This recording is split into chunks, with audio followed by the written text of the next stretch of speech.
Story 1. I think I encountered a Wendigo. For years, my spouse and I have been living the stereotypical American dream. Having a family, a city home, 2 dogs, a cat, and we have been in the rat race.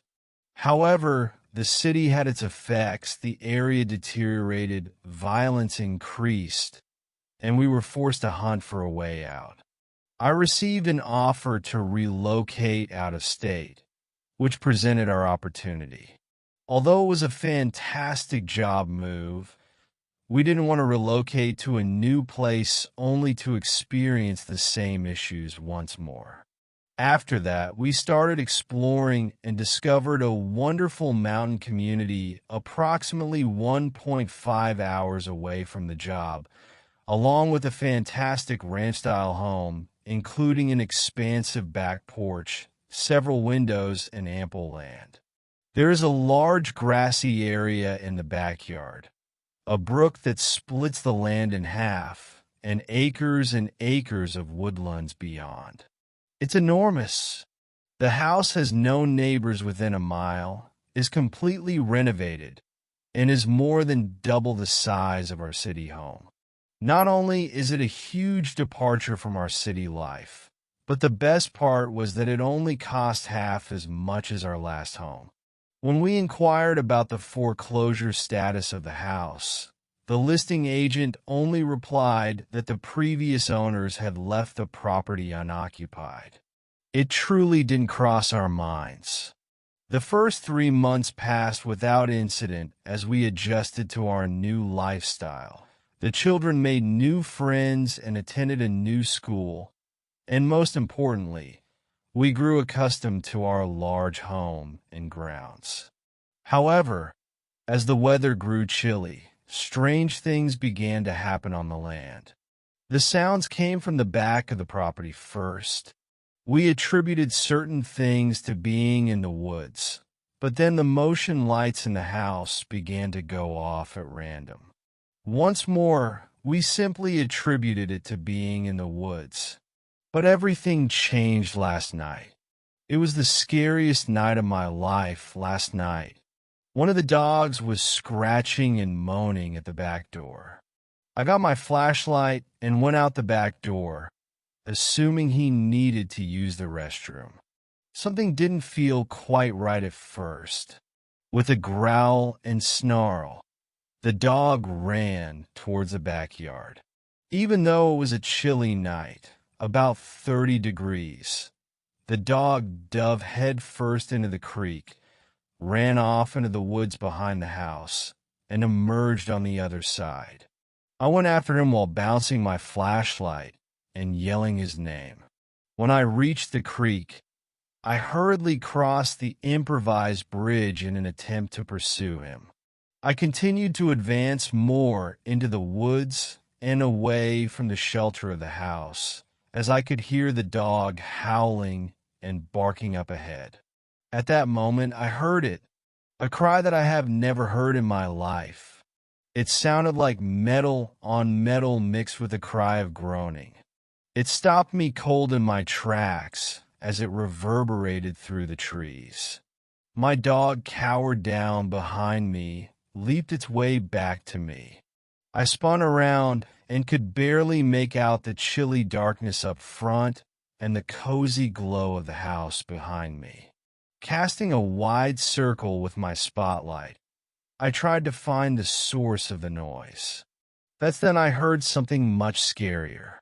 My wife spoke up, breaking the icy silence surrounding me.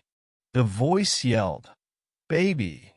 I turned quickly to see my wife securely inside our home, and I could just make her out there.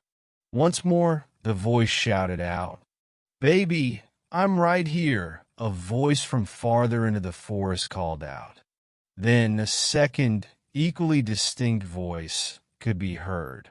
My dad's voice was heard. It shouted out, "Come out here." When I turned the spotlight around once more, I saw the tiniest flash of light reflecting off of eyeballs. The thing was ashen white and tall, perhaps 6 feet, and it was in my beam of light for only a fraction of a second. It vanished after grabbing hold of a pine tree's trunk with its long, spindly fingers. I spun around and headed back towards the house. I staggered as I plunged into the freezing creek. My dog sprinted past me and up the porch and back into the yard. I reached into the muddy, icy bank with my hands and hauled myself out without turning around. I climbed into the porch as soon as I got there. My spouse hurried to ask me what had occurred. I simply gave a head shake. Even I'm not sure what went wrong. As the sun started to set tonight, I started to feel more and more anxious. The dog stayed inside, and I haven't had the courage to peek out the back. However, my motion lights in the backyard continue to turn on one by one as I sit here typing. Story 2. I hunted the Wendigo that ate my sister. Last summer, my younger sister went missing on a camping trip with friends. She had just turned 20, and we had started to drift away from each other.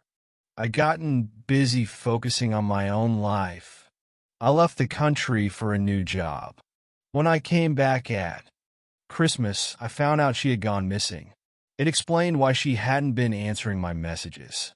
I didn't understand why no one contacted me about her disappearance.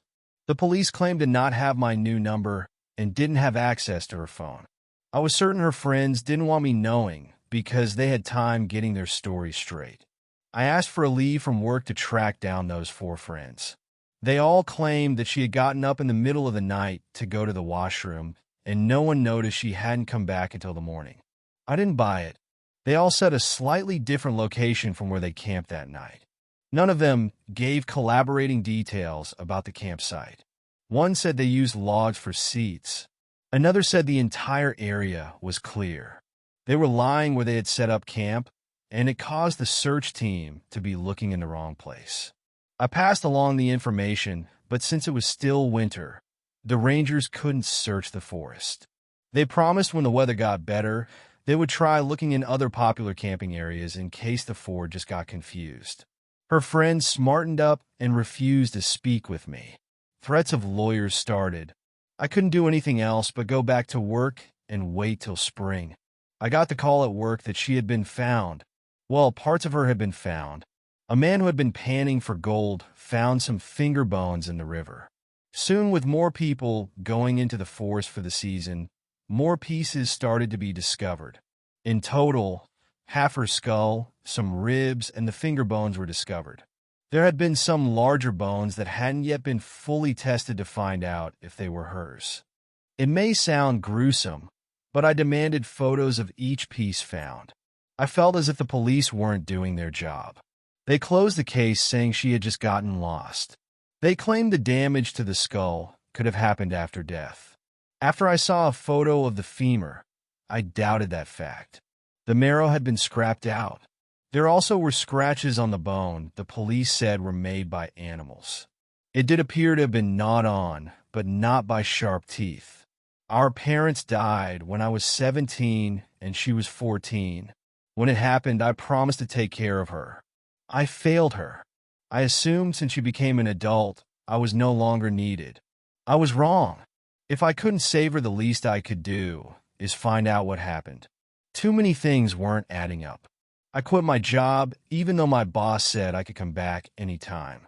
He's lost a child, so he understood how grief worked. I did some research and packed what was needed. Then I drove to a small town by the forest looking for answers. I questioned some of the local shop workers trying to find out what happened before the group went into the woods. Apparently, my sister had become friends with those 4 locals she camped with. It was the first time they met in person, but talked a lot online. I asked if there was a reason why they suddenly decided to go camping. Anyone I spoke with suddenly started to avert their eyes as if they knew more, but didn't admit to it. There was an odd air about this town. Everyone appeared as if they were trying to cover up a darkness with fake smiles.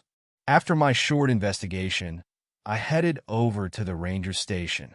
I've spoken with them on the phone before, but I figured I would press my luck trying to get more information if they couldn't just hang up. Only two people were inside the small ranger station. An older man who was double my size, but I bet he was still fit enough to do his job. A younger woman who looked like she may be his daughter walked around the desk to greet me. She was extra friendly and reminded me a little of my sister. "I'm Dustin Hill. I've spoken to Ranger Dan before," I said, and her face dropped a little. Her smile was strained once she knew who I was. The other ranger didn't get up from his chair. His face was half hidden by a large local newspaper. He flipped the pages, trying to ignore me. "I have no news for you," he said, not even looking up. I wondered if he could feel my glare at the back of his head. The younger women looked between us in distress, unsure of what to say. "May I have a map of my sister's last location? I'm not from the area, and I don't want to get lost." The older ranger sighed and stood up. He sorted through some papers and grabbed a trail map. At least he was patient, telling me which path to take and how long the hike would be. He had nothing personally against me. He just wished I accepted my sister was gone, and there was nothing I could do about it. I refused to believe that fact. "It's been a full season. I'm not sure what you think you might find," the female ranger said innocently. "Anything," I told her, and put away the map provided. "I'll be staying in the forest for a while." Ranger Dan frowned. He crossed his arms, disapproving of my plan. Instead of trying to stop me, he gave me a single piece of advice: "Bring a gun." I stopped at the doorway to let what he said sink in. Sure, there were bears in the area, but no one had been killed by one in over 5 years. I nodded silently, accepting the help. He must have some sort of unknown reason for acting so short with me. If I only knew what that was, I may be closer to finding out what happened to my sister. I would discover this town's secrets sooner than I thought. It was too late in the day to start at the campsite. I rented a motel room, planning to set out in the morning. After it got dark, I put on my jacket to go outside for a quick smoke. I've been quitting on and off since my parents died. A figure pacing out by my window was also the reason why I decided to head outside. I startled the female ranger from earlier in the day. She had been trying to work up the courage to knock. She almost left when she saw me. It took her a moment to collect herself. It would be pointless going to that campsite, she told me. "It is because my sister was never there?" I asked her. Her lips tightened, showing that was the truth. She chewed on the inside of her cheek, not wanting to continue speaking. "Yes, I hated lying. Where they really went is complicated. I don't think taking a hike is overly complicated. Tell me." I pressed after I lit a cigarette. My voice had grown cold after my sister died. I only cared about finding out the cause and nothing more. I think my harsher demeanor unnerved a lot of people. They went to Rosethorn Cabin. It's a local legend around here. She started. My sister had always liked ghost stories and urban legends. She didn't know what she wanted to do as a career yet. The last I heard, she held down a few part-time jobs while trying to figure out the rest of her life. Had she come here because she wanted to write about legends? She had always been good at writing. 10 years ago, the two children of the mayor went to their cabin late in the season. A massive snowstorm hit. From what I heard, there was a misunderstanding where they were staying. It was a month before anyone figured out they were stranded in the cabin. When a small rescue team arrived, they found the son in good health, but the daughter was nowhere to be found. She let the implications sink in. It was a tragedy that didn't need to happen. But what does the death of a girl 10 years ago have to do with my sister? So, no offense, but I don't care what happened to them, I harshly said. After what happened, the mayor tried to pay people to keep quiet. The son went back into the woods to live in the cabin. Some people say it was to get away from people accusing him of a crime, but others claim something else. That he, became a Wendigo. She almost looked embarrassed saying the word. I've heard about them in passing. I wasn't into myths as much as my sister.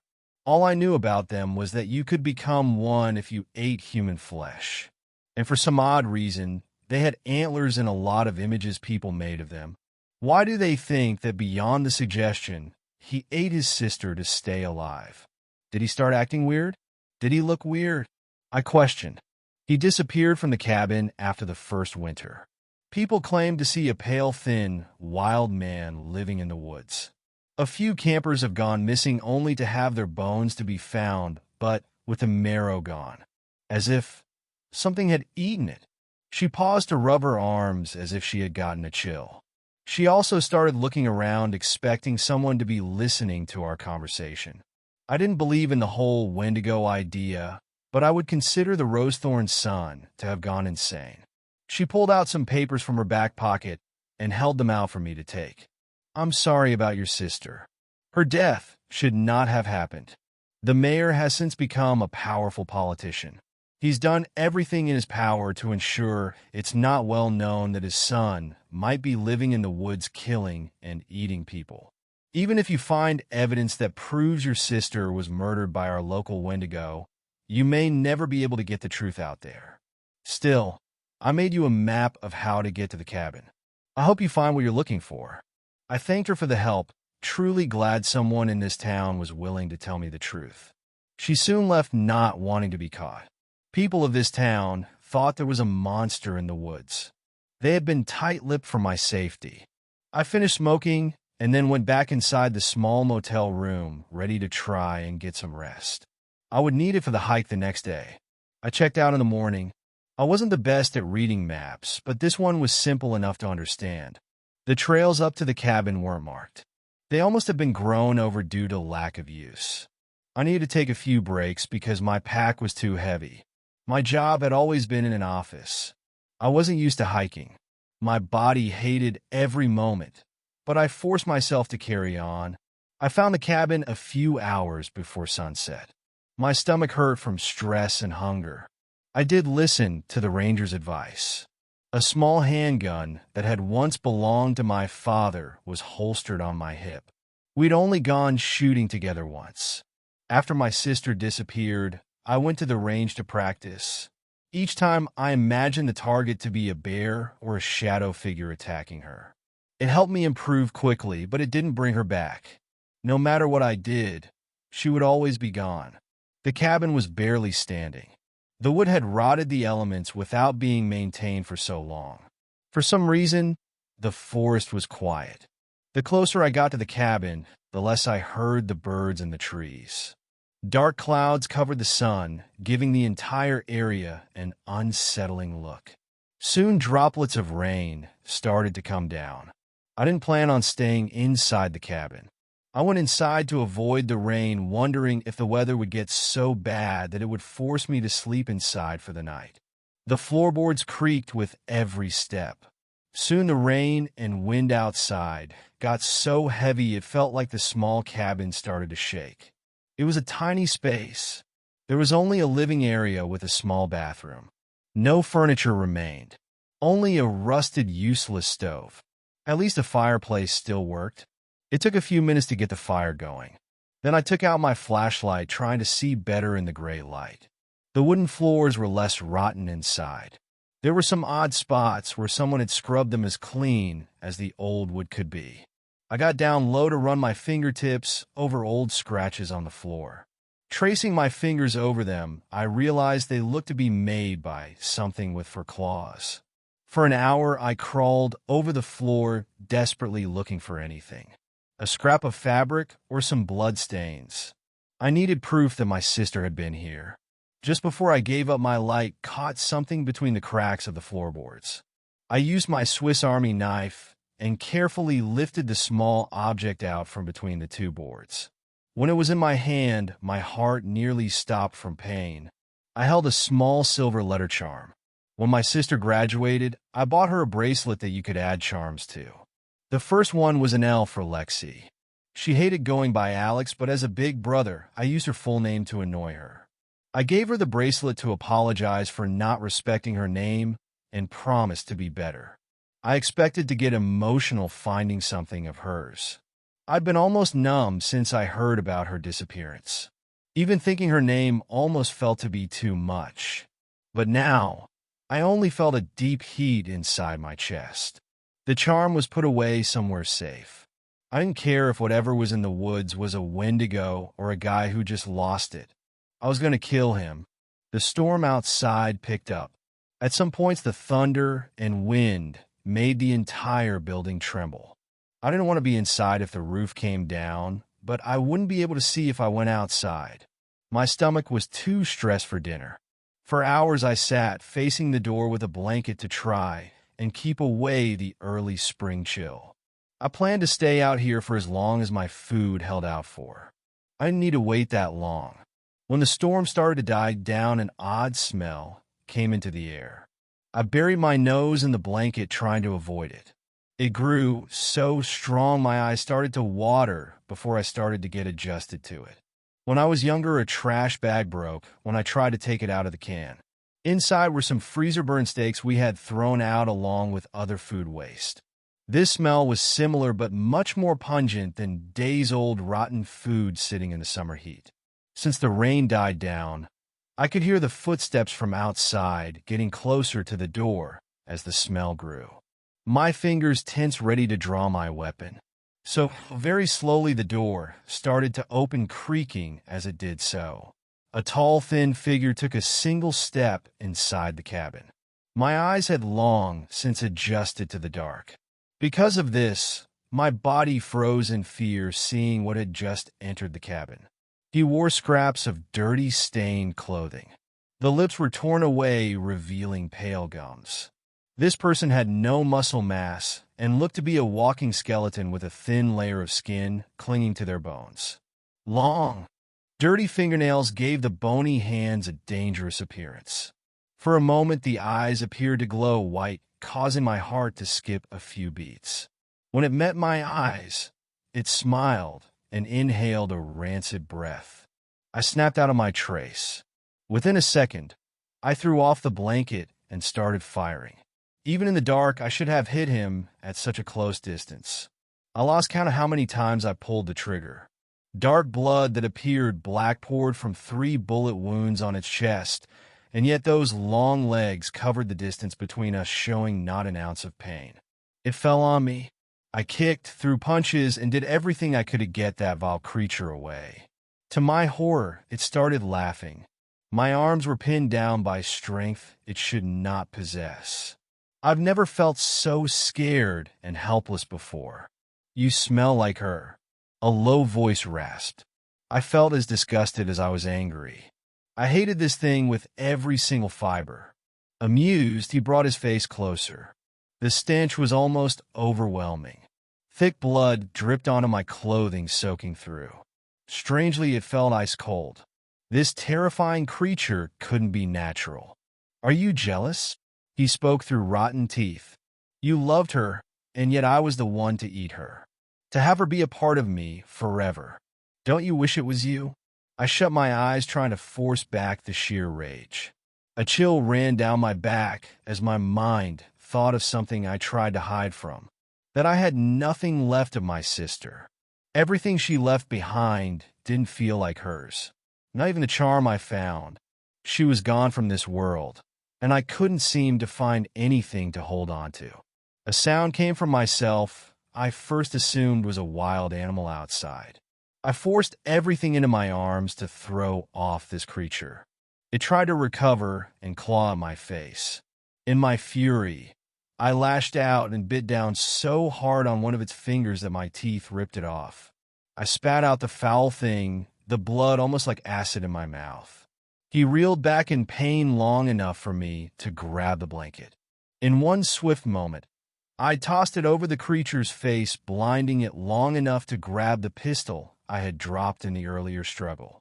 Pressing it to the creature's skull under the blanket, I fired until it was empty. More dark blood started to soak the material. With burning lungs, I crawled away, waiting for the thing to move again. Surely it was dead. It needed to be dead. And yet it sat up, black-stained blanket still over its face. Was I just seeing things? "Do you still love her?" It spoke in a garbled voice. "Shut up," I hissed. "She's still here." It raised pale, thin arms as if trying to offer something. I shook my head, trying to refuse what I was seeing. I love you because she loved you. I took her into myself. We can all be together. Don't you want that? Rage boiled over. A heavy-duty flashlight sat waiting on the floor next to my pack. I grabbed it in a blind rage. The first impact against the creature's skull painfully ran up my arm. After that, I don't remember much. Not how many strikes I brought down. Not when the flashlight broke and when I switched to my fists. Or when I broke my fingers from punching down as hard as I could. All while that monster laughed. I eventually collapsed. Body and mind wore thin. When I woke, the light of dawn crept through the dusty windows. For a moment, I thought what happened had been a dream. When I sat up, I found the beaten body of the creature where I left it. I considered burning down the entire cabin with the body inside. My hands were so ruined from the beating that I couldn't light a fire. Instead, I dragged the body into the woods and then kicked leaves to cover as much of him as I could. When my hands recovered, I was coming back to set a much-needed fire. The hike back was brutal. Either I hid my broken hands well, or the owner of the motel didn't care. I knew I couldn't go to a hospital for my injuries. I just collapsed in the motel bed, trying to fight back the pain long enough to rest. A few hours later, a knock at the door dragged me from my nightmares. I almost didn't answer it. Just in case there was something wrong with my credit card, I opened the door wondering if I was going to be kicked out. Instead, Ranger Dan was on the other side holding a first aid kit. He silently walked inside. I let him work on the cuts and broken bones and was relieved it wasn't as bad as it felt. There were 2 sons, you know. He started not looking up from his work. The oldest son wasn't at the cabin with his younger siblings. He blamed himself for what happened and killed his younger brother. Then the strangest thing started to happen. He grew sickly and distant. Soon, he left town for the cabin where his sisters had died. We all knew something wasn't right with him, but we didn't know how bad it was until the bones, missing the marrow, showed up after some hikers disappeared over the years. I chewed on my cheek, tasting blood. These people had known for years about the monster in the woods, and they had done nothing. My sister, my dear Lexi, was dead because of that. I sat, grinding my teeth in silent anger. Are you heading home or somewhere else? The ranger asked in a serious voice. At first, I didn't know what he meant. I had killed what took my sister away, but I didn't feel as if I had a home to return to. It would be impossible to just go back to my regular life after this. He spoke again, and his next question made my body turn cold. Are you hungry? I was starving, which was to be expected because I hadn't eaten much in almost 2 days. This hunger was different. It hurt so deep down inside it should be impossible. Like a black hole had opened in my stomach. Why did you never kill what was in the forest? I asked in a shaking voice. For once, he answered my question. It can't be killed. He finished up his task and left the room, not even looking back. Once he was gone, my body started to shake. I was cold. So damn cold. No amount of hot water from the shower helped. Something was wrong with me, and I didn't want to admit it. I'm going back into those woods. I need to burn a Wendigo. But I didn't want Lexi to have died without anyone knowing what happened to her. I may not be able to come back out of those woods. Honestly, I would like to believe my mind snapped from the intensity of what happened. But didn't people say crazy people don't know they're crazy? I knew the vast, empty hunger was insane. I knew this cold running through my body wasn't natural. And I know sane people don't start chewing layers off their lips. I'm scared of what I'm becoming. Crazy or a Wendigo. Either way, I love my sister, and fire should solve this problem before I pass it on to someone else. Story 3.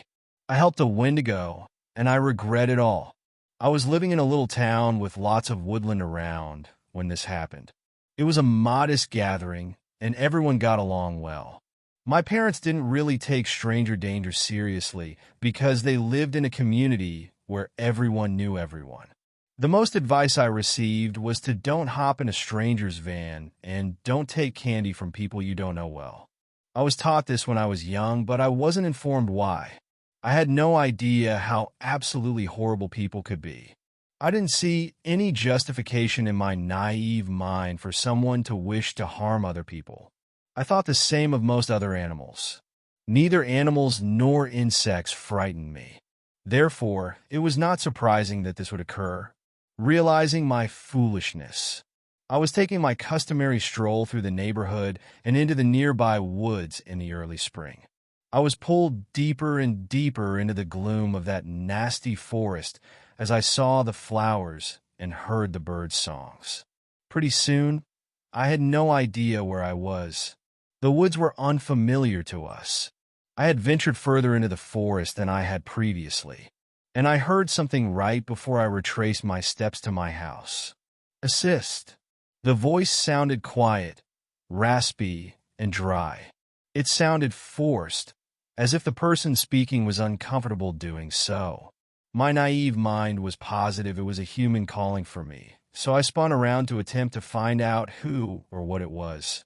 This way over here. I found the thing in front of me after following the sound. It was stuck in a thicket of brambles, its long limbs tangled around them. Its long hair drenched in blood covered its face. Please, child, help me. My instinct warned me not to approach it, even though that's what I wanted to do. It was risky. I chose to ignore the sensation and ended up cutting my hands while attempting to remove the brambles from the creature's body. I informed the creature, regrettably, I can't get you out. You don't want me to die here, do you? Try harder. After removing the few vines I had managed to tear off its antlers, it shook its head. Obviously, I don't want you to pass away. Then I thought of my mother's pruning shears. I'd seen her use them to trim plants, so they ought to be effective, right? I can get some tools to cut you free, and I'll be right back. It grabbed my leg as I stood up to go. Refrain from leaving. I'll be alone myself. Later, we can release me. I was pushed back to the ground by the beast. Once more, I fixed my gaze on it and observed every bone piercing its flesh. That was all there was to it. Bones and skin. It spoke again, breaking the strange silence. Enoki is my name. What is yours? Without hesitation, I answered, My name is T. We then had further conversations after that. I stayed until it got dark, at which point I left for home. I lay in bed that night thinking about my new friend. In any case, how did he end up stranded there? I brought the pruning shears the following day, and after exerting some effort, I pulled the brambles out. Enoki attempted to rise up, but was too hurt to do so. He never thanked me for the assistance. Do you want me to go get my parents? I naively inquired. They've got bandages. He shook his head. Nevertheless, I need food to get stronger. I need more than that. I grabbed some dinner and ran home. Bread and biscuits, mostly. With disgust, he turned away from the food and said, I can't eat that. So, what do you eat? After surveying his surroundings, he gestured to a tiny bird. It had become entangled in the brambles close by. It was flailing in an attempt to break away. Get that for me, please. I recall being afraid at the time. I cherished avian life. When I came across a wounded animal, I would covertly tend to it until my father took it to the veterinarian. However, I had already taken the bird out of the brambles before even realizing what I was doing. I was horrified to see Enoki devour the unfortunate creature. Even though he didn't seem to like it, he did. For weeks, I continued to visit him every day and bring him more birds or other unfortunate animals. Though he remained extremely slender, his appearance was improving daily. Up until the moment I presented him with a second bird. He was not seated where he usually was. When I called out to him, he did not respond. The trees above me began to tremble then. It leapt down and chased after me as I looked up, barely having time to run. It was faster and had longer legs than I did. It quickly caught up to me, grabbed my leg, and dug its claws into me. I yelled until most of the neighborhood ran into the woods, a few of them even brandishing firearms, but Inoki managed to flee before he could be killed. I never ventured back into the woods. I was informed of Inoki's true identity after I was healed and submitted my account to the neighborhood newspaper. A Wendell. It was said to me that while I was extremely fortunate to have escaped, it was foolishness to have assisted him. After that, my parents moved away, and I received the correct education on stranger danger. Story 4. Message from a Wendigo. I've spent much too much time stuck here. I will always remember the day I was abducted. It was very late at night. I had just taken the life of my victim, a lady who had dared to enter my house without permission. I still recall how relieved I was that day to not have to go hunting since the food would come to me. Had I realized then, what a terrifying thing terror would soon replace my delight. I was overcome by the men when they entered my house. They numbered 3. Compared to the typical men I hunted, these were considerably bigger. Maybe under different conditions, I would have murdered and eaten them. However, I was hurt at the time. Even though it wasn't a serious wound, it nonetheless hindered me. A week prior, I had sustained the wound from a man who was remarkably strong.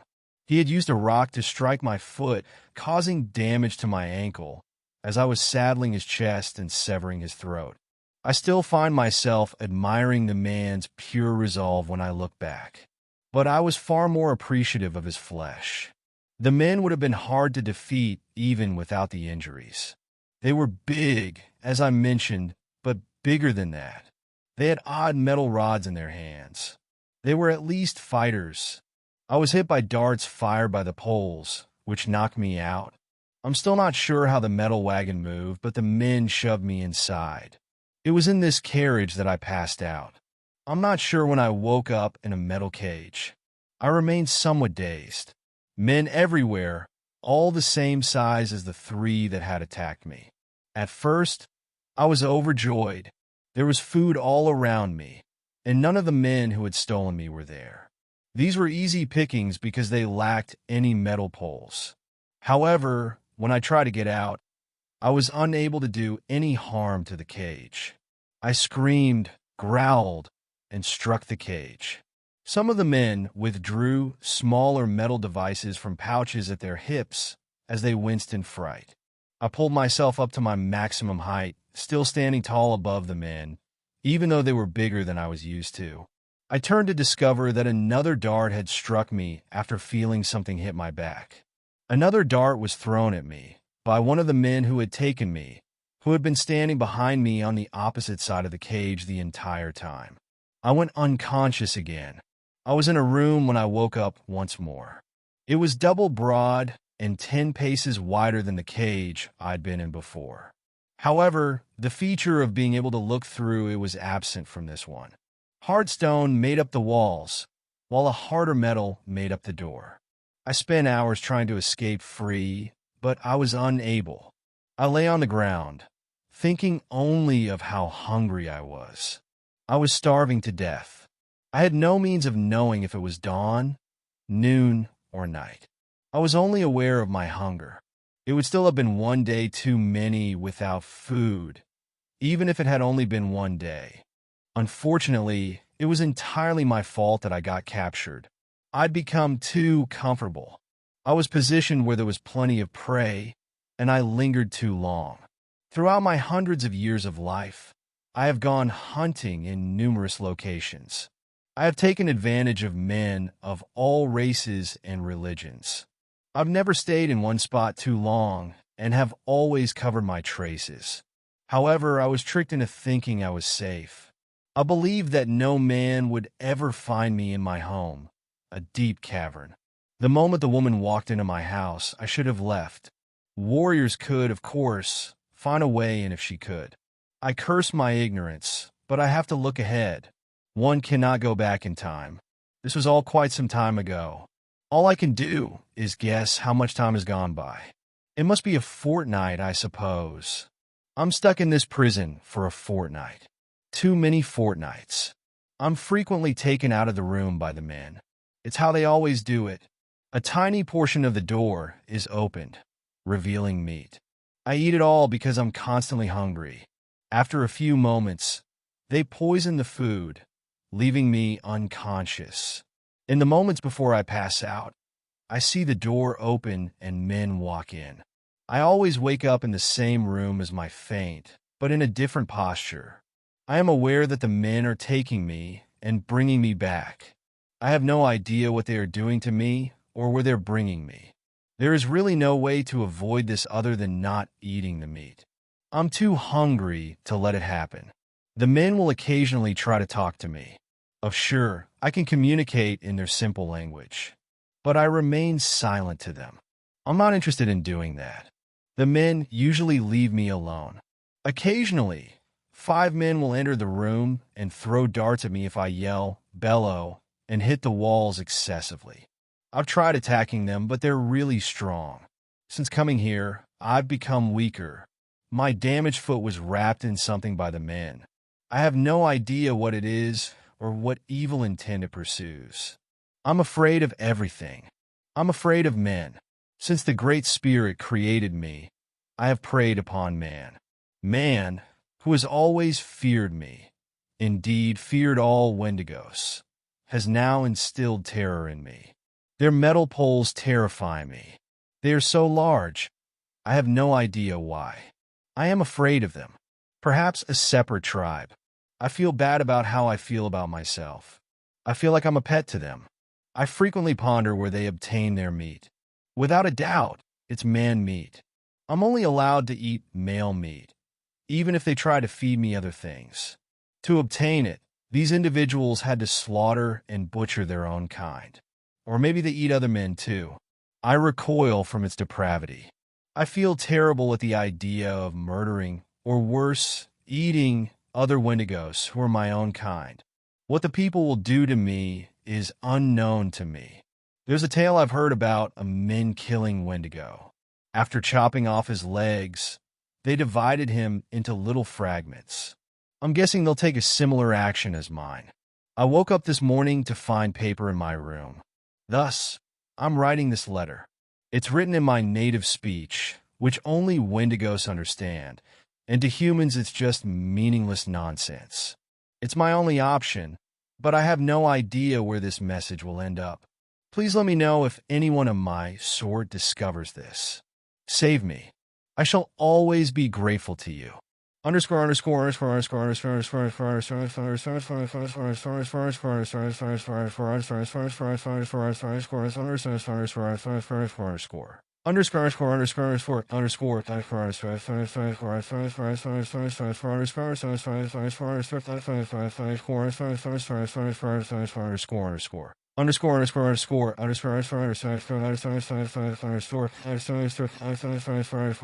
underscore K. Weindigo. The author of the previous transcript is a man by the name of Ned Terrell. 34-year-old Canadian, 2.05 meters tall. Held a dental position. 3 months and 4 days ago, he and his girlfriend vanished, and it was assumed they were dead. Before he vanished, Mr. Terrell had a regular existence. He was given a good education, never experienced maltreatment, had no mental health problems, and never shown any violent behavior. Before they learned of his conduct, his friends and family all had nothing but positive things to say about him. People who knew Mr. Terrell said he had always had a strong fascination in myths, superstitions, and legendary animals. He would travel on several occasions in an effort to locate these otherworldly creatures. In addition to numerous other nations, he has visited Scotland in search of the Loch Ness Monster, America in search of Bigfoot and the Mothman, Malaysia, Indonesia, and Singapore in search of a Pontianak. He's been interested in Wendigos lately. Although a Native American tale, the Wendigo is also well known in Canada. The fact that Mr. Terrell never searched for the Wendigo before he did is a little surprising. The Wendigo's origin myths differ quite a little. It is commonly believed to be a ghost that inhabits people and encourages cannibalism, but it is also thought to be a separate entity that devours people. Additionally, according to some reports, People who turn to cannibalism in order to survive become Wendigos. Though they are sometimes portrayed as anthropomorphic, deer-like beings, Weindigos are actually originally characterized as enormous humanoids with a terrible stench and the ability to chill, and in certain cases induce a blizzard everywhere they go. On April 6th, Mr. Terrell set out to find the Wendigo. He traveled with 31-year-old Iris Hall, his girlfriend. They traveled to Ontario and ventured far into an unknown forest. They told their loved ones that they would likely be gone for several days, if not more than a week. Their folks were concerned as a severe blizzard struck the location they were in. They were reported missing after a week, and 5 days had passed, and they still had not returned. They were pronounced dead after nearly a month of seeking failed to produce them. After 2 weeks, it was discovered that a number of kids from nearby towns had gone missing. In 4 days, 20 children. Several of the missing children's partially devoured remains were discovered. I won't name the 6-year-old boy out of respect for him and his family, but he was the worst. While I won't go into specifics, I will say that when I first saw the body, it was assumed that a bear had attacked him due to the extreme damage. In order to lower the number of animals that could be predators in the region, wildlife control was contacted. During the course of the following few months, well over 50 men were sent in to tranquilize and move dozens of bears and wolves. However, the attacks never let off or even abated. A relatively tiny percentage of adults went missing as well, but children made up the majority of those who went missing. Precisely 3. One woman, aged 21, and 2 men, both aged 23. It is important to note that every adult that vanished was incredibly little in stature and could have passed for giant children rather than adults. Eventually, a cave with multiple bodies encircling it was discovered by 3 wildlife control rangers. They came in. When they went inside, they saw Mr. Terrell. He was positioned above the now identified remains of a small girl. She was 12 years old and being taken when she happened to walk by the cave while on a stroll. Her distance from the cave was almost 2 hours. I won't tell you her name again. We are aware of every detail of the vacation since Mr. Terrell used an action camera to film everything he and his girlfriend did.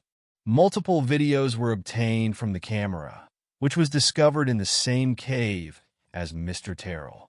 Iris Hall's terribly decayed body was also discovered.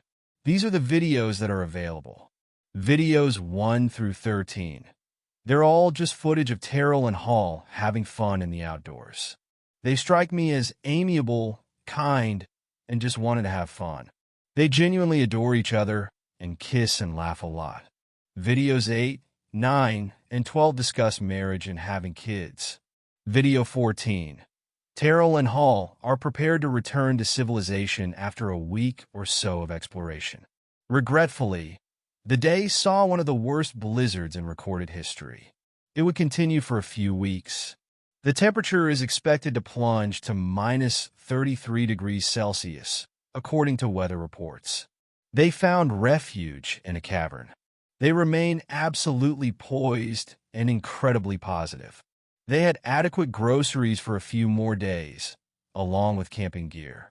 They crack a few jokes, build a little camp a short distance from the cave's entrance, and then switch off the camera. Terrell and Hall are shown in video 15 investigating the cave. It's pretty big. Terrell claims that there's a chance the Wendigo is in there with them. He claims that what worries him the most about the Wendigo is its cannibalism, and the very idea of it makes him queasy. Hall wonders how a person could go to such lengths. The video ends abruptly and without explanation, likely a malfunction. Video 16. An additional video featuring the pair investigating the cave. Abruptly, Iris trips and cries. Terrell charges in her direction. She is carried back to the camp by him. He removes his headgear from the camera. It falls face down into the earth. Before ending, the video lasts for a few hours, most likely because the camera's battery runs out. Terrell is facing the camera in video 17. He is clearly agitated. He mentions that their food is gone, the blizzard is still running strong, and Hall has a serious leg injury. Both he and Iris claim not to remember eating any. After a few moments of blank glances at something off-screen, he shuts off the camera. Video 18. Terrell and a barely awake Hall say goodbye in this video. B. Because Hall's lower half is hidden by a blanket, only her top half is visible. It is impossible to determine the full degree of her injuries. It can only be presumed that it is really bad based on the volume of blood on the blanket. The two sincerely fear for their lives. Footage 19. Terrell is facing the camera in this additional footage. Now he seems eerily thin. Paper-thin skin, hollow cheeks, expressionless face. He said there are no signs of the storm ending soon, despite the fact it has been going on for a while. He says he's dying of starvation. While talking about the Weindigo, he mumbles something. You can hardly hear the word cannibalism at all. He glances at something off camera once again. He switches off the camera. This concludes with video 19. However, we can simply infer what transpires. Mr. Terrell is forced to cannibalize Iris Hall. He experiences a psychotic episode. He can't stand being a cannibal, so in an attempt to rescue himself, he tells himself he's a Weindigo and that devouring people is just what he has to do. After this, the blizzard ends in about 6 hours. Terrell starts his rampage of killings. Now, I'd like to compare the narrative that Mr. Terrell authored with actual events. Mr. Terrell's native language, French, was used to write the note. First of all, even though every victim he killed was a child, he refers to them as adults and women. In addition, he added that the males that took him were considerably bigger than the ones he often went after. This is, of course, because the former are grown-ups. Maybe he did this to make himself feel less guilty. Because they are so simple to catch, he only hunted youngsters. The Rangers found Mr. Terrell, became frightened, and tranquilized him. He was given enough tranquilizer shots to kill a normal male, but he lived. After throwing him into an animal-only truck, they sped off to the closest police station. He was put in a detention cell. He tore at the cell's bars as soon as he woke up. A single ranger from Wildlife Control remained to provide an account to the authorities. He was still carrying his track weapon, and in his distress, he accidentally shot Mr. Terrell again.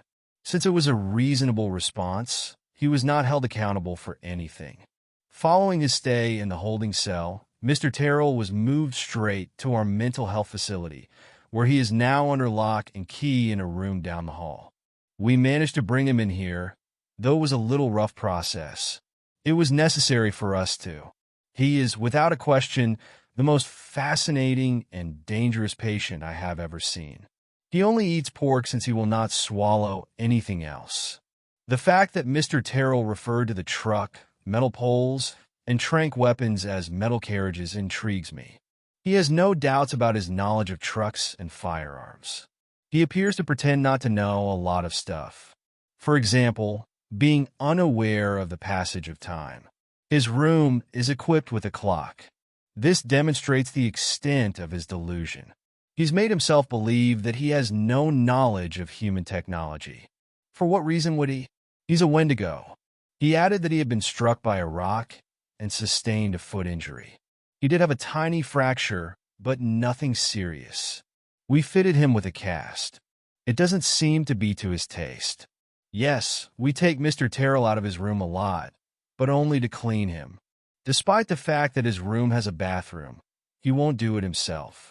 Not to mention that his wounds and infections need to be treated. Spending a few months eating humans while living in a cave is not a healthy lifestyle. Regarding the paper he scribbled on, I put it in his room today. Why? People occasionally put down in writing exactly what's wrong with them. Terrell will likely pass away believing he is a Weindigo and be imprisoned for the remainder of his life. There is nothing that anyone has done or said to persuade him otherwise. The other doctors, his friends, and his family, as well as me. The few friends and family that are still willing to see him, nonetheless.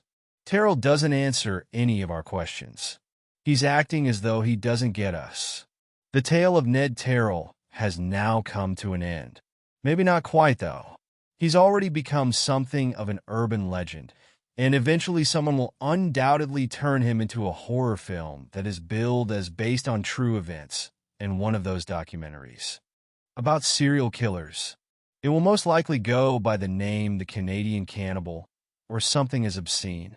Furthermore, Terrell is not wholly exceptional. Cannibalism by people suffering from Weindigo psychosis has been documented in the past. However, none of the cases have ever been formally investigated, as far as I know. Terrell, in my opinion, will be the first. That being said, it would probably be better to call the condition Terrell's disorder or something similar.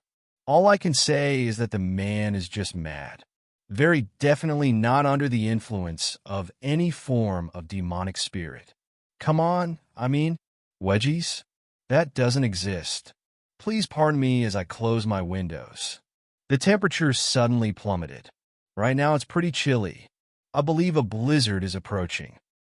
Story 5. Wendigos. Are they real? I'm Max. I'm a man who doesn't believe in any of that paranormal nonsense.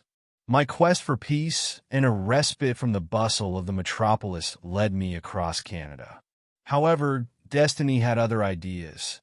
On the way to the closest village bordering the scary Canadian forest, I encountered Sarah. You get the impression that you've known her for a very long time because of her laid-back charm and inherent friendliness. Passionate about art and with a spirit of adventure, she seemed to perceive the magic in everything. Everything went smoothly on our drive until we chose to take a less-used detour through the forest. Sarah was full of energy, pointing out all the beautiful places and entertaining us with odd stories about the region. Then, my automobile decided it needed a break, as though the woods were pulling a practical joke on us. In the midst of nowhere, it gave up with a splutter and a sigh.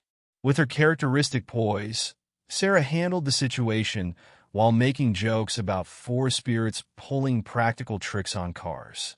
Her chuckle was a solace in the approaching twilight, especially when the sun sank and the trees began to produce peculiar shadows.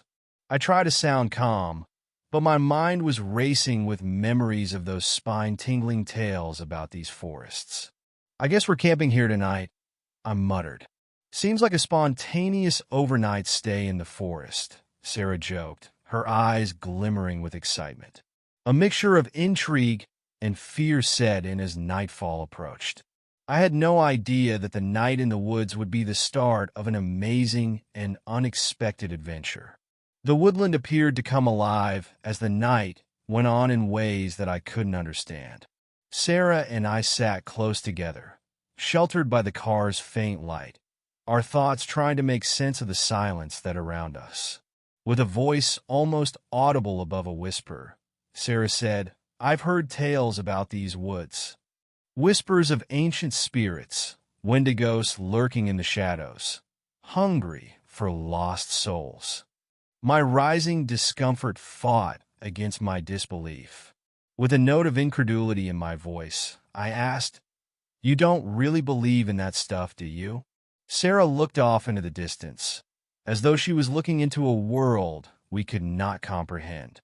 The words, "There are things in this world, Max, that defy logic and reason."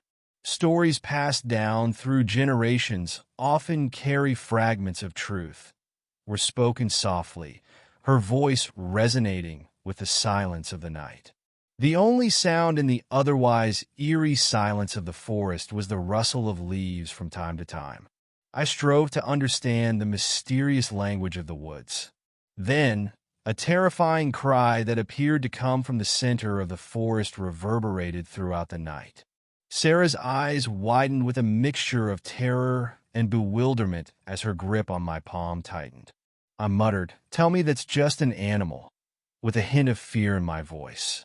Sarah, though, said nothing, her eyes riveted on the darkness outside our haven.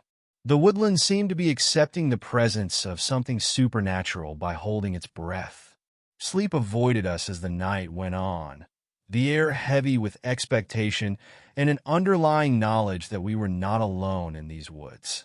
The ghost stories I used to laugh at were now just outside my conscious awareness, forcing me to deal with the unexplainable and the unknown. The night dragged on forever, embracing mystery and dread without mercy. I had no idea that these forests hid mysteries far more sinister and profound than I could have ever imagined. As dusk approached, it appeared as though every shadow had a secret, and the wind's whispers added to the tension that had grown between Sarah and me. We kept our eyes peeled, listening to every noise in our environment, including cracks and rustles. Abruptly, a noise broke the silence. A branch breaking off. We looked at each other worriedly, hearts thumping in the pitch black. Our imaginations were taken over by a fear of the unknown. Just then, a person emerged from the shadows. It moved closer to us, taking measured steps. There was an expectant silence that made the atmosphere oppressive. The moonlight revealed its identity as it got closer. It was a dog. Not just any dog, either. It exuded an interesting and unnerving atmosphere due to its homemade collar stitched with small bones. That's the dog I saw on the wanted posters in the town, Sarah said, sounding both relieved and taken aback.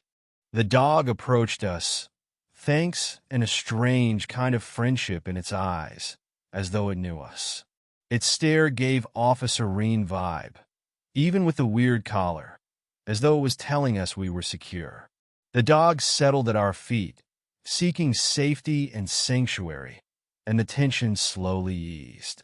Even though its initial presence had filled us with enigmatic suspense, we were relieved to realize that this devoted companion might be the lone creature hiding in these forests. We stood there in the darkness, the dog by our sides, staring up at the stars as doubt gave way to a feeling of kinship with this animal that had, for some reason, made its way to us. A quietness descended upon us as the dog curled up by our sides. Sarah and I were attracted into a deeper-than-surface conversation that revealed sides of ourselves that we had never discussed before. Sarah said, breaking the easy silence that had grown between us, "You seem like someone who loves a good challenge." I laughed quietly. Guilty as charged. I tend to dive headfirst into things, seeking that thrill of the unknown. Sarah gave a contemplative nod. I've always been drawn to art, to stories that breathe life into the mundane. They help me see beyond what's visible, finding beauty in the unnoticed. Her remarks struck a chord with me and made me think of my own search for the extraordinary. "I understand," I answered. "Sometimes the world's magic lies in the smallest details, the stories waiting to be told." The stress of the evening appeared to fade as we talked about our eccentricities and passions. It was replaced by a sincere connection. We told each other tales of our early travels, dreams we had, and secrets worries we guarded. I eventually said, "So, what brings you to these parts?"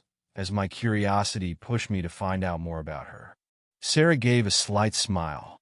"I seek inspiration in the unexplored. There's an energy here, a mystique that whispers tales waiting to be painted." "I guess we're not that different," I said, responding to her remarks with a wish for a closer connection to the world around me. I embarked on this journey to find a piece of myself I felt was missing. Our talk flowed naturally as the night went on, with each new discovery solidifying our friendship. The dog was our silent friend, and together we uncovered facets of our personalities beneath the starry sky as we found comfort in telling one another's life stories. There was a strange serenity about the night. I was deep in conversation with Sarah when there was an uneasy silence over the woodland. I felt a strange uneasiness creep into my bones, and I shivered. "It's usually not a good sign when a forest goes silent," I said, feeling a sudden cold run down my spine. I knew from previous forest expeditions that silences like this suggested danger hiding around. A wail that was both inhumane and thunderous broke the silence before Sarah could reply. The dog scurried away, its coat bristling, and ran into the thicket where the sound had come from. With alarm in her eyes, Sarah exclaimed, "What in the world was that? Maybe an elk or something else," I answered, attempting to rationalize away my own discomfort. However, I knew in my heart that sound was unlike any animal I had ever heard in the jungle. My instinct took over, and I felt a rush of adrenaline as we pursued the dog, our feet thudding the forest floor. As we descended farther into the woods, it seemed as though the blackness might engulf us whole. A chilling symphony of cracking branches and rustling leaves surrounded us, echoing with every step we took. Sarah's voice quivered, terror-tinged as she said, "Where did he go?" "I'm not sure, but it's imperative that we locate him," I said, feeling a mixture of anxiety and dread in my heart. We had a foreboding feeling as we ventured farther into the heart of the forest. Something extraordinary was hiding in these trees. As we descended down into the shadowed forest, our desperate cries for the dog were greeted with an eerie quiet. The tension in the air was palpable, and our mounting anxiety was reflected in each stride we took. Then a deafening silence gave way to the thunderous cadence of galloping footsteps as they approached us. I felt a wave of panic as my primitive instincts took over. I yelled to Sarah, "Run!" my haste belying the terror gnawing at my insides. Our footsteps echoed with fear as we stomped across the forest floor. With every second that went by, the roaring noise seemed closing in on us. But I stumbled in that frenzied rush, tripping over a projecting root with my foot. As I leant forward, the earth surged upwards to embrace me. My skull struck a hard rock, sending a painful crack through the forest, and blackness engulfed me. Everything went black, and all I can remember is a flurry of activity and Sarah's desperate cry for me to come. The thundering gallops also faded into a foreboding calm. I was startled out of my dream state by a soft, far-off whisper. My eyes snapped open to a world shrouded in darkness. I sat up, shivers running down my spine from the crusty crust of blood on my forehead. Panic shot through me. In front of me lay a bleak and strangely silent wilderness. "Sarah," I yelled, my voice hardly audible over the thicket of trees. Not a reply, not even a sign of the faithful dog friend. A weak light came through the thick canopy, giving off a mellow hue. Had daybreak arrived? No, it hadn't. It hit me like a ton of bricks that I had been unconscious for nearly a day. There were still hours till nightfall again, until the cycle of darkness began again.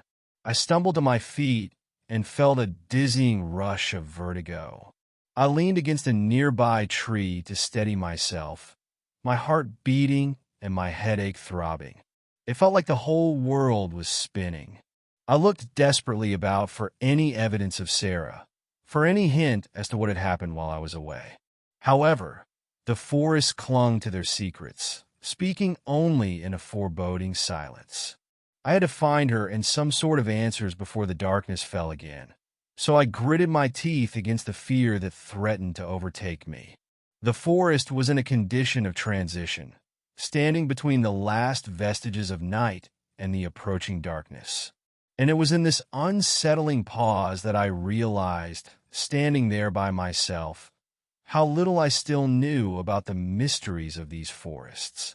As I staggered through the peaceful forest, I could feel the approaching darkness weighing heavily on me. The hours had passed, a foreboding silence falling over the trees like a thick shroud.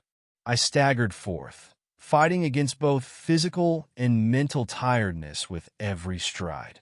I was driven farther into the woods by a wave of fear and a burning need to find Sarah.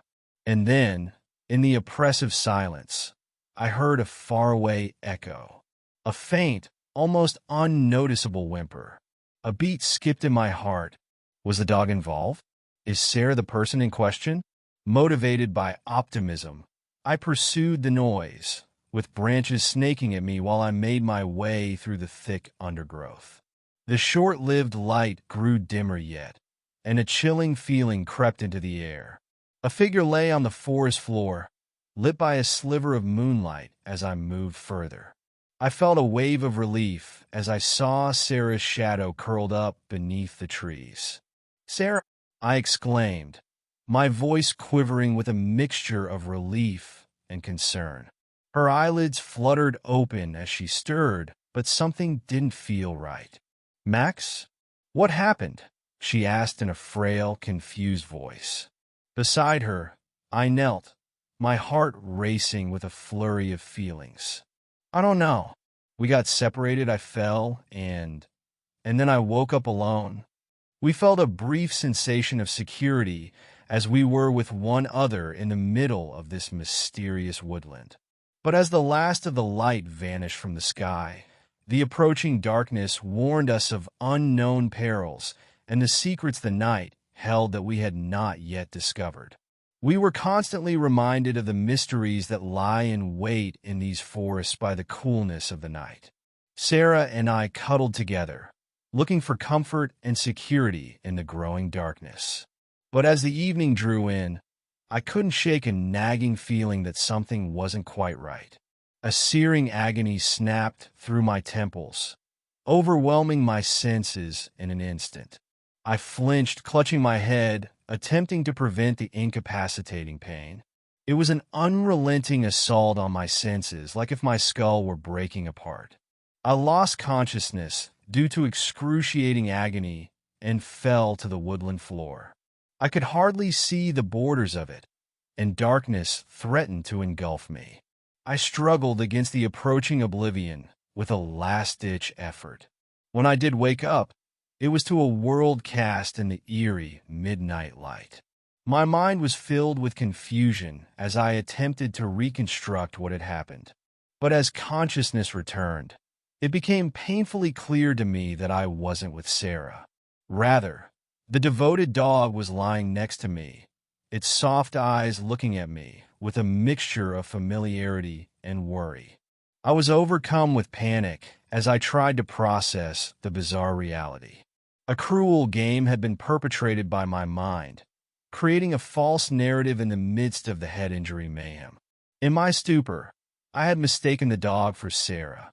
Feeling lost and agitated, I yelled for Sarah, but the sound of my voice was muffled by the quiet forest. But in the darkness that covered the forest floor, there was no answer, no sign of her. The harsh reality of my situation overtook me like a tsunami. Not only had the collision physically confused me, but it had also destroyed any semblance of safety and camaraderie in this lonely area. I was by myself, lost in a dangerous and unpredictable world. I tried to retrace my steps and make sense of the disjointed memories and the foreboding events that had transpired, gathering my scattered thoughts in the process. The dog stuck by my side, a quiet friend who brought comfort in the middle of uncertainty. I set out on a solitary journey through the eerie woods with a sad heart, knowing that every step would bring me closer to the complex web of riddles that lay ahead. The darkness held mysteries I could not yet understand, and the night spoke secrets I could not understand. I continued on, determined to solve the mystery that had ensnared me in this bizarre and dangerous voyage, while the moon shone its silvery light over the surroundings. The forest clearing seemed to linger in an eternal state of desolation. There was an eerie calm and a landscape of wilted foliage where life had withered away. The eerie silence that pervaded the area was broken by the sound of my footsteps. A spooky scene that made me feel really afraid was created by the small, dispersed skeletons and the total lack of any animal life. My eyes lingered on the distant cave, a shadowy aperture that appeared to be the center of this emptiness. A draft emerged from its lips, moist and cold, like some enigmatic voice beckoning me inside. I struggled to ignore my curiosity and my gut's warning that this wasn't a secure place. What dangers and secrets were concealed in that vast darkness? My mind was fogged with doubt, and my heart was pounding. My silent travel companion, the dog, stuck by my side the entire time, its eyes full of loyalty and a strange kind of animal intelligence.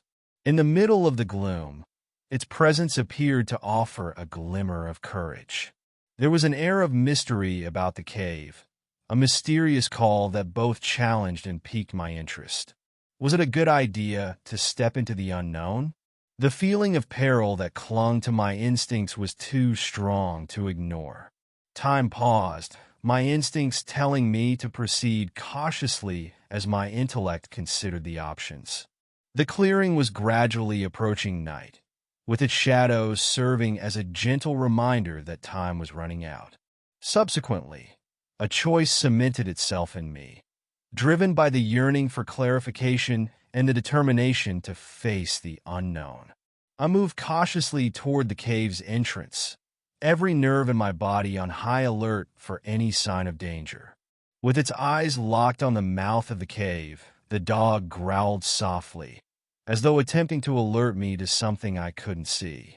Its gesture made me uneasy again, but I was propelled forward by an unstoppable urge. I took a deep breath and stepped through the cave's threshold, disappearing into the darkness that ate all the light. The smell of something earthy and enigmatic filled the air, making it seem as though centuries' worth of secrets lurked deep within the planet. My footsteps echoed off the granite walls as I felt the chilly cave walls with my hands, looking for any sign that might lead me. Despite the overpowering darkness, I felt a gleam of determination that drove me to keep going in search of answers. Every step was difficult, an internal conflict between the fear of the unknown and the need to find the truth. The cave appeared to be an unending labyrinth, with its mysteries concealed in the dark and either waiting to be discovered or remaining forever shrouded in mystery. The dog stayed with me, a reassuring presence in the darkness. Its eyes scanned the surroundings, as if expecting some concealed threat in the dark, and its animal senses seemed acutely aware of its surroundings. Something murmured in the distance, so faint that it filled the cave and made me feel uneasy. Was the cave the keeper of some long-lost mystery, or was it home to something even more sinister? As I descended more into the cave's depths, time became hazy and seemed to go on forever. The sense of curiosity blended more and more with a tangible terror stirring in the thin air. Through the darkness, something became clear. The cave's task was not just finding its way through its cracks and crevices, but also the mysteries and perils that were there, waiting to test my bravery and sanity. The eerie calm that pervaded the tunnel intensified as I descended more within. Shadows swirled menacingly around the walls. The air became thicker and heavier, carrying an unidentified aroma that made my spine tingle. Then forms started to appear in the darkness. Bodies were scattered all over the cave floor, a horrific sight that made my blood boil. The stark reality of death all around me made my heart sink. A feeling of fear overcame me as I saw Sarah lying amid the bodies, unconscious but amazingly alive. I rushed toward her with a sense of urgency, determined to save her from this scary environment. However, the dog became agitated as I got closer, its barking breaking the stifling silence of the cave as it realized something was wrong. Sarah was not even close to me when a frightening presence filled the cavern, a creature that defied logic and nature. Standing more than 2 meters tall, with a twisted and disturbing body, the Wendigo stumbled into the cave, its very presence a manifestation of primordial fear. Breathing heavily with horror, I withdrew and took refuge amid the dead and vegetation. The Wendigo's menacing aura made the surroundings feel oppressive, and its towering form threw a menacing shadow over the entire area. I stared in fear, hidden from view, as the terrible monster approached the dog, its actions ominous and predatory, my heart pounding in my chest. The poor thing started to whimper instead of barking, a hopeless attempt to delay the inevitable. The Wendigo killed the dog with a single vicious blow. The sight of it stabbed me deep into my soul. The thing started to feed on the life it had just put out, and I gritted my teeth to keep from crying out. I felt a sensation of helplessness pass over me. I was paralyzed with terror and could not move as I watched the horrifying scene play out in front of me. The sight of the Wendigo's ravenous appetite was terrifying, and its ferocity served as a sobering reminder of the terrible things that may be hiding in these cursed forests. I begged for some way out of this nightmare that was happening to me while I was awake, but the cave's darkness kept me there as a silent witness to this otherworldly creature's horrific cruelty. Even as I watched the tragedy unfold in front of me, the idea began to take shape in my head. I walked determinedly over to Sarah and evaluated her fragile state. Her damaged leg was a worry, and the fact that she was unconscious made our impending departure even more difficult. After its gruesome meal, the beast had fled the cave, completely unaware of me. I knew I had to go quickly before it came back looking for more food. With caution, I raised Sarah into my arms. Her body was delicate yet light. Fear for her safety coexisted with the need to get out of that damn place. Every stride was difficult. Every move deliberated to prevent worsening Sarah's wounded leg. Time was not on our side, and the burden of responsibility hung heavy on my shoulders. With the cave's mouth towering over me, my hopes of escaping that conflagration started to materialize. However, every sound of the trees rustling and every moving shadow in the shadows heightened my terror of being found by that hideous creature. The urgency increased with every stride. A shudder went down my spine, alerting me to the Wendigo's approach as the exit came into view.